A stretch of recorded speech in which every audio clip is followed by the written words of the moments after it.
Hey, what's up guys? Today I want to show you the newest software that I made. The newest software that I made is called Discgolf Tracker. Discgolf Tracker allows you to easily share your score sheet with your friends when playing disc golf. This is an essential thing that every disc golf player needs, and it was missing in the disc golf community. When I was googling Discgolf Tracker, nothing came up that I wanted to use, except one shitty Android app. The app is fairly simple, with front end written in JavaScript and the back end written in JavaScript as well. For the front end I'm using Vue3, and for the back end I'm using an Express server. And for the database communication I use a framework called Prisma, which I really recommend for you developers out there. And now you're probably asking yourself, how does it work?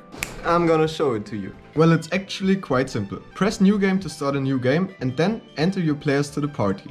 Set the amount of holes and press start game. Wait a second or two and then your Discgolf Tracker active game screen should appear. There you can just enter the amount of throws it took you to complete a round for each player. If you want to share the score sheet with your friends, just scroll down and let them scan the QR code or enter the game ID manually.